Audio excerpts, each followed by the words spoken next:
Hello friends, कैसे आप सब। स्वागत है आपका हमारे यूट्यूब चैनल में। और दोस्तों, आज हम लेकर आए हैं मुग़ल काल से संबंधित टॉपिक। और ये मुग़ल काल का साहित्य से संबंधित टॉपिक है। दोस्तों, हम लेकर आए हैं, बहुत ही महत्वपूर्ण पुस्तक है जिसके लेखक बाबर हैं। मतलब बाबरनामा, तुजुक बाबरी या वाक़यात बाबरी पुस्तक को लेकर आए हैं। और दोस्तों, ये इसका पहला भाग है और ये पहला भाग है, दूसरा भाग भी आएगा। और जितने भी इसके पर्सन हैं दोस्तों, महत्वपूर्ण है। टॉप 20 क्वेश्चन हैं पहले भाग में। और वीडियो अंत तक देखिएगा क्योंकि महत्वपूर्ण पर्सन होने वाले हैं। बिल्कुल यूपी पुलिस और यूपीएससी और यूपी पीसीएस के यहाँ से पर्सन बिल्कुल ही बनने वाले हैं। ठीक है दोस्तों। और यदि कोई बच्चा यूजीसी नेट की तैयारी कर रहा है हिस्ट्री सब्जेक्ट से, तो उसके लिए भी बहुत ही महत्वपूर्ण है। और जितने भी बीए और एमए के छात्र हैं और उनका सब्जेक्ट हिस्ट्री है, तो यहाँ से पर्सन 100% आएंगे। ठीक है दोस्तों। तो दोस्तों, चलिए देखते हैं इस वीडियो को। और इस वीडियो में जितने भी महत्वपूर्ण पर्सन हैं उन सभी को देखेंगे। और आप कॉपी पेन लेकर बैठ जाएं क्योंकि बहुत ही महत्वपूर्ण पर्सन होने वाले हैं। और दोस्तों, वीडियो अंत तक ज़रूर देखिए क्योंकि एक भी पर्सन मिस हो गया तो बहुत ज़्यादा नुकसान हो सकता है। ठीक है दोस्तों। तो चलिए दोस्तों, शुरू करते हैं अपनी वीडियो को और देखते हैं पहला पर्सन। देखिए, पहला पर्सन है हमारा बाबरनामा। पुस्तक किसने लिखी है? ठीक है दोस्तों। तो बाबरनामा जो पुस्तक है वह है बाबर की। ठीक है दोस्तों। अब देखिए, यहाँ पर मैं आपको बताना चाहूँगा, जो बाबर थे वो मुग़ल साम्राज्य के संस्थापक हो गए। ठीक है। उन्होंने 4 प्रमुख युद्ध भी लड़े। ठीक है। बाबर की हमने वीडियो बनाई है, बाबर के ऊपर हमने शायद 2 वीडियो बनाई हैं। तो आप बाबर के बारे में यदि वीडियो देखना चाहते हैं तो वहाँ भी आप देख सकते हैं। ठीक है दोस्तों। और इसके सभी पर्सन महत्वपूर्ण हैं, ध्यानपूर्वक ज़रूर देखिएगा। ठीक है दोस्तों। तो पहले पर्सन का क्या उत्तर है? बाबर। बाबरनामा पुस्तक बाबर ने लिखी थी। ठीक है दोस्तों। चलिए, और बाबरनामा जो है ये जो पुस्तक है फ़ारसी में है। ठीक है दोस्तों। और जो तुजुक बाबरी है वो तुर्की में है। तो तैसे तुजुके और तैसे तुर्की। ठीक है। उस तरीके से आप देख लेंगे। मैंने तो ये ट्रिक बना रखी है, कंफ्यूज ना हो इसीलिए। ठीक है दोस्तों। चलिए अगले पर्सन पर चलते हैं और जल्दी से पर्सनों को देखेंगे। चलिए, अगला पर्सन है तुजुक बाबरी किसने लिखी है? ठीक है दोस्तों। देखिए, तुजुक बाबरी पुस्तक है, ये किसने लिखी है? यही पर्सन है। और बाबरनामा किसने लिखी है? पर्सन एक ही है। ठीक है। तो ये किसने लिखी है? बाबर ने। ठीक है। जहीरुद्दीन बाबर। ठीक है। जहीरुद्दीन मोहम्मद बाबर उनका नाम है। चलिए अगले पर्सन पर चलते हैं। और हाँ, बता दूँ ये तुर्की भाषा में है। ठीक है दोस्तों, तुर्की भाषा में। चलिए अगले पर्सन पर चलते हैं। अगला पर्सन है वाक़यात बाबरी के लेखक कौन है? ठीक है दोस्तों। तो वाक़यात बाबरी के लेखक भी बाबर है। ये दोस्तों बाबरनामा के नाम है या तुजुक बाबरी के नाम है। तुजुक बाबरी के कितने नाम हो गए? 3 नाम है दोस्तों। एक तुजुक बाबरी हो गया, एक बाबरनामा हो गया और एक वाक़यात बाबरी। ठीक है दोस्तों। ये तीनों एक ही पुस्तक हैं लेकिन भाषा में अंतर है और बाबर ने ही लिखी है। ठीक है दोस्तों। चलिए अगले पर्सन पर चलते हैं। अगला पर्सन है तुजुक बाबरी किस भाषा में लिखी गई है? ठीक है दोस्तों। तो तुजुक बाबरी किस भाषा में लिखी गई है पुस्तक? ये तो ये है तुर्की भाषा में। ठीक है दोस्तों। तुर्की भाषा में ये पुस्तक लिखी गई है। चलिए अगले पर्सन पर चलते हैं। अगला पर्सन है दोस्तों तुजुक बाबरी में 1/3 शब्द किस भाषा से लिए गए हैं? तो दोस्तों तुजुक बाबरी में 1/3 शब्द, ठीक है दोस्तों, तो किस भाषा से लिए गए हैं? ठीक है। तो इससे पहले हमने देखा दोस्तों कि तुजुक बाबरी किस भाषा में लिखी गई है, तो तुर्की भाषा में है। और तुर्की भाषा कौन सी है? जो चगताई तुर्की भाषा है। कौन सी? अब मैं लिख के बता देता हूँ। चगताई तुर्की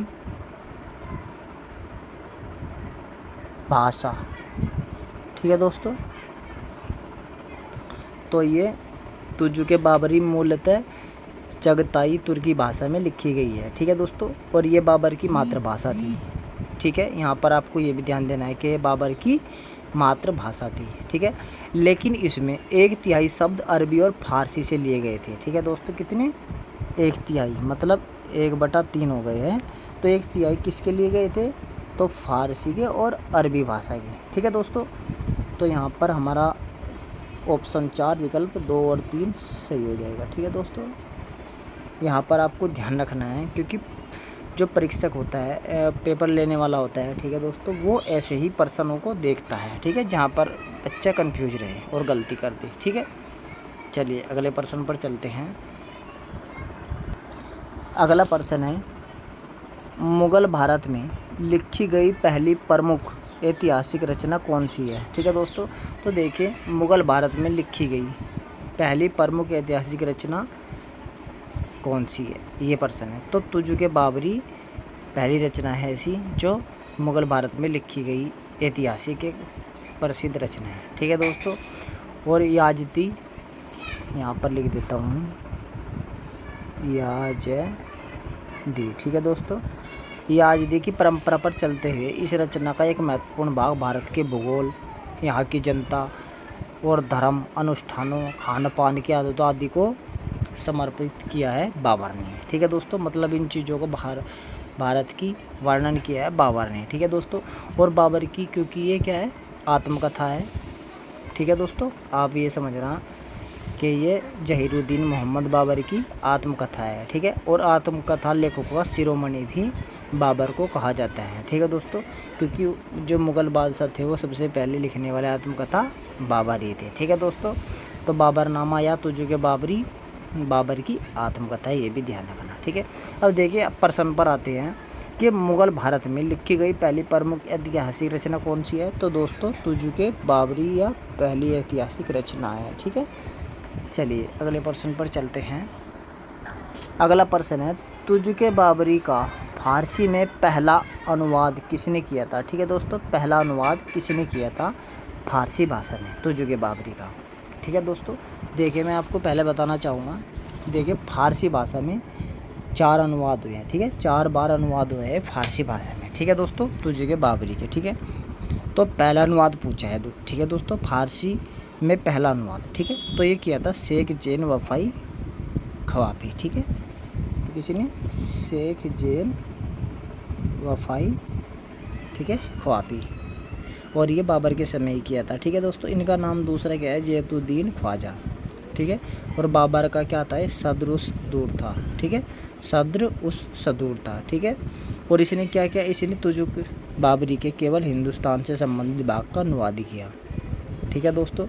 और इसने जो ये था शेख जैन वफ़ाई, ठीक है दोस्तों, इसने खानवा के युद्ध के बाद फतेहनामा की रचना की, ठीक है दोस्तों। इसने कौन सी रचना की, यहाँ लिखेंगे फतेहनामा, फतेहनामा, ठीक है दोस्तों।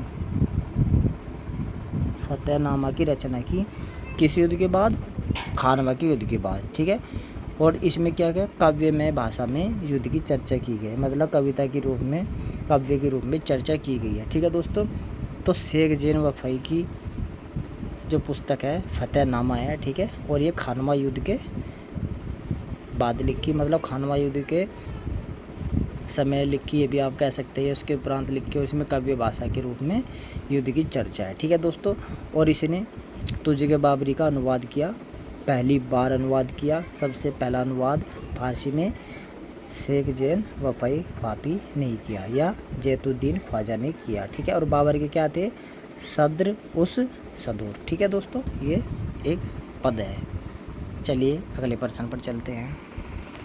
अगला प्रश्न है, तुजुक बाबरी का फारसी में पहला अनुवाद किसके शासन में किया था, ठीक है दोस्तों। तो देखिए, अभी बताया था बाबर के शासन में ही किया था पहला, ठीक है। चलिए अगले प्रश्न पर चलते हैं। अगला प्रश्न है, तुजुक बाबरी का फारसी में दूसरा, ठीक है दोस्तों, अनुवाद किसके शासनकाल में किया गया था। देखिए, दूसरा अनुवाद किसके शासनकाल में किया गया था। तो दोस्तों ये किया गया था अकबर के शासनकाल में, ठीक है, अकबर के शासनकाल में। देखिए दोस्तों, पहला जो फारसी का अनुवाद हुआ वो बाबर के समय हुआ, ठीक है। और अकबर के समय 2 बार अनुवाद हुआ, दूसरा और तीसरा, ठीक है। अब देखिए यहाँ पर है प्रश्न में कि दूसरा अनुवाद किसके शासन में हुआ, ठीक है। तो दूसरा और तीसरा किसके शासन में हुआ, अकबर के, ठीक है। तो अकबर के शासन में जो दूसरा अनुवाद था वो किसी ने किया, दूसरा मतलब कि संख्या में दूसरा, ठीक है। और अकबर के शासनकाल में पहला था ये, ठीक है दोस्तों, आपको यहाँ पर भी ध्यान रखना है, ठीक है। तो तुझे के बाबरी फारसी में दूसरा अनुवाद किसके शासनकाल में है, अकबर के, ठीक है। यदि प्रश्न है कि अकबर के शासनकाल में तुझे के बाबरी का दूसरा अनुवाद किसी ने किया, तो अब्दुल रहीम खान खान आएगा, ठीक है दोस्तों। दूसरा अकबर के शासनकाल में, ठीक है, तब पूछा जाएगा, तब आएगा अब्दुल रहीम खान खाना, ठीक है दोस्तों। चलिए अगले प्रश्न पर चलते हैं। अगला प्रश्न है अकबर के समय किसने पहली बार, देखिए प्रश्न अब आ गया इस तरीके से, अकबर के समय किसने पहली बार तुझे के बाबरी का फारसी में अनुवाद किया था, ठीक है दोस्तों। अब यहाँ पर पहली बार पूछा है, ठीक है दोस्तों, अकबर के समय, और पहली बार कब हुआ था, वैसे बाबर के समय, ठीक है। तो अकबर के समय पहली बार पूछा है, और वैसे कब बैठ गए, दूसरा बैठ गया, ठीक है। तो अकबर के समय मिर्ज़ा पायंदा हसन, ठीक है, मिर्ज़ा पायंदा हसन गजनवी, ठीक है दोस्तों। तो अकबर के समय पहला अनुवाद फारसी में इसने किया, ठीक है। और वैसे दूसरा था ये, ठीक है, पहला बाबर के समय और दूसरा ये अकबर के समय, ठीक है। तो अकबर के समय पहला अनुवाद किसी ने किया, मिर्ज़ा पायंदा हसन गजनवी ने, ठीक है दोस्तों। और ये जो था ये इसका मनसबदार था, ठीक है दोस्तों, क्या था इसका मनसबदार था। और इसने कब किया, 1586 में, ठीक है, बहिरोज खां के आदेश के अनुसार, ठीक है दोस्तों, बहिरोज, ठीक है दोस्तों, कब किया, 1586, ठीक है दोस्तों। और 1586 में बहिरोज खां के आदेश के अनुसार, जो बाद में नौरंग खां की उपाधि द्वारा सुशोभित और जूनागढ़ का हाकिम नियुक्त हुआ था, ठीक है दोस्तों। तो प्रारंभ किया, किंतु इसने क्या किया, 5-6 साल वर्षों का ही इसने अनुवाद किया। कितने साल का किया इसने किया 6-7 साल का, ठीक है, 6-7 साल का ही अनुवाद किया, ठीक है। और बाद में इसने मोहम्मद कुली मुग़ल हिसारी ने इसे पूरा किया, ठीक है दोस्तों। ये प्रश्न हम आगे भी देखेंगे, चलिए उसमें समझेंगे। चलिए अगले प्रश्न को देखते हैं। अगला प्रश्न है अकबर के समय किसने दूसरी बार तुझे के बाबरी का फारसी में अनुवाद किया था, ठीक है दोस्तों। तो अकबर के समय दूसरी बार किसने किया था, तो दोस्तों दूसरी बार किया था अनुवाद फारसी में अकबर के समय अब्दुल रहीम खान खाना ने, ठीक है। और ओवरऑल वैसे कौन सा था, वैसे तीसरा था, ठीक है दोस्तों, क्योंकि एक बार बाबर के समय भी हुआ था और 2 बार अकबर के समय, तो ये दूसरी बार अकबर के समय हुआ था, तो टोटल तीसरी बार है, ठीक है। चलिए अगले प्रश्न पर चलते हैं। अगला प्रश्न है शेख जैन वफ़ई ने तुझे के बाबरी के किस भाग का अनुवाद किया था, ठीक है दोस्तों। तो शेख जैन वफ़ई ने, ठीक है दोस्तों, किस भाग का अनुवाद किया था तुझे के बाबरी के, तो दोस्तों ये किया था हिंदुस्तान से संबंधी भाग का, ठीक है, हिंदुस्तान से संबंधी भाग का अनुवाद किया था, ठीक है। चलिए अगले प्रश्न पर चलते हैं। अगला प्रश्न है मिर्ज़ा पायंदा हसन गजनवी के अपूर्ण अनुवाद को किसने पूरा किया था, ठीक है दोस्तों। देखिए हमने पहले चर्चा की थी इस बात पर कि जो मिर्ज़ा पायंदा हसन था 1586 में उसने बहरोज खां के आदेश के बाद ये शुरू किया था, ठीक है। तो उसने क्या किया, केवल पहले ही 6-7 वर्षों का ही अनुवाद कर सका, ठीक है। और बाद में किसी ने पूरा किया, तो बाद में दोस्तों एक पूरा किया मोहम्मद कुली मुग़ल हिसारी ने, ठीक है। चलिए अगले प्रश्न पर चलते हैं। अगला प्रश्न है तुजुक का तीसरा अनुवाद किसने किया था, ठीक है दोस्तों। तो देखिए तुजुक का तीसरा अनुवाद फारसी में किसने किया, ठीक है। तो जो तीसरा अनुवाद था अब्दुल रहीम खान खाना ने किया था, ठीक है दोस्तों। तो देखिए मिर्ज़ा अब्दुल रहीम खान खाना द्वारा संपूर्ण अनुवाद, जिसने इसे अब्दुल फजल के अकबरनामा के लिए अकबर के आदेशानुसार प्रारंभ किया, ठीक है दोस्तों। और इसे पूरा करके 1582 ईस्वी में अकबर को काबुल ले जाकर समर्पित किया। और काबुल में क्यों किया, क्योंकि इसके लिए उत्तम अवसर चुना गया था। क्यों, क्योंकि अकबर इस समय अपने दादा, अब दादा कौन थे, बाबर के मकबरे के दर्शन के लिए काबुल गया हुआ था, ठीक है। और वहाँ से वापस आते हुए बारिकाब में ठहरा था, जहां बाबर 1525 में भारत आते हुए ठहर चुका था। ठीक है दोस्तों। तो तीसरा अनुवाद किसने किया? अब्दुल रहीम खान खाना। और जो ये अनुवाद किया था अब्दुल रहीम खान खाना ने, इसका तुझे के बाबरी का यही आधार किसका बना? अबुल फजल के अकबरनामा के लिए आधार बना। ठीक है दोस्तों। चलिए अगले प्रश्न पर चलते हैं। अगला प्रश्न है, तुजुक का चौथा अनुवाद किसके काल में हुआ था? ठीक है दोस्तों। तो तुजुक का चौथा अनुवाद, ठीक है, किसके काल में हुआ? मतलब तुजुक बाबरी का फारसी में चौथा अनुवाद। ठीक है, समझ गए। तो ये हुआ था दोस्तों शाहजहाँ के काल में। ठीक है दोस्तों, शाहजहाँ के काल में हुआ था। ठीक है, अबू तालिब तरबती, ठीक है, तुरुबती। चलिए अगले प्रश्न को देखेंगे।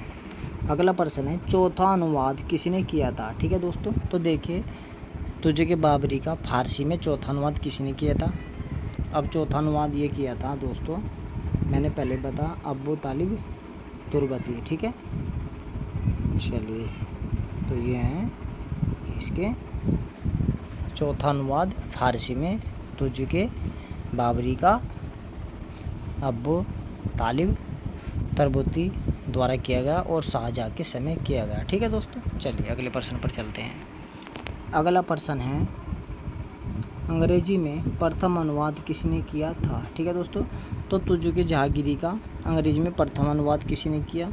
तो दोस्तों अंग्रेजी में प्रथम अनुवाद किया जॉन लेडन द्वारा 1810 ईस्वी में प्रारंभ किया गया। ठीक है दोस्तों।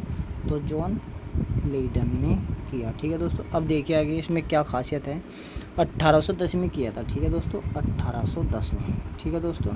अब क्या हुआ, 11 में इनकी मृत्यु हो गई जॉन लेडन की। ठीक है, तो इसे विलियम अर्स्किन ने इसे फारसी से अंग्रेजी में अनुवादित किया। ठीक है दोस्तों। चलिए अगले प्रश्न पर चलते हैं। अगला प्रश्न है, अंग्रेजी में दूसरा अनुवाद किसने किया था? ठीक है दोस्तों। तो फारसी भाषा में दूसरा अनुवाद किसने किया था? तुजुक बाबरी का। ठीक है, तो दूसरा अनुवाद किया था मिसेज बेवरिज। ठीक है, मिसेज बेवरिज ने किया था। ठीक है दोस्तों, मिसेज बेवरिज ने किया था, मैडम एनिटी सुन्ना बेवरिज, ठीक है, द्वारा। तो इसमें क्या था, सालार जंग बहादुर पुस्तकालय की बाबरनामा की तुर्की हस्तलिपि पोथी से अनुवाद, जो कि सर्वश्रेष्ठ अंग्रेजी अनुवाद माना जाता है 1905 ईस्वी में। ठीक है दोस्तों। चलिए अगले प्रश्न पर चलते हैं। अगला प्रश्न है, अंग्रेजी में तीसरा अनुवाद किसने किया था? ठीक है दोस्तों। तो अंग्रेजी में तीसरा अनुवाद किया था ल्यूकस किंग। ठीक है दोस्तों, ल्यूकस किंग ने किया था। ठीक है दोस्तों, ल्यूकस किंग ने किया था। और कब किया था?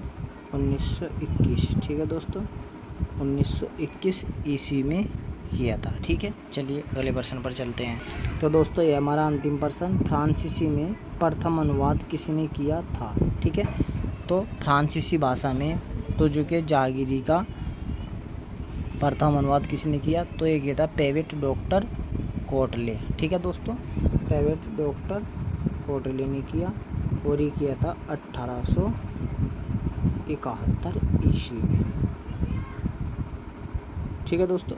तो दोस्तों ये थे महत्वपूर्ण प्रश्न बाबरनामा के या तुजुक बाबरी के। ठीक है दोस्तों, ये इसका पहला भाग था। इसके बाद हम दूसरा भाग भी देखेंगे। तो दोस्तों आज बस इतना ही, फिर मिलते हैं आपसे। धन्यवाद, नमस्कार।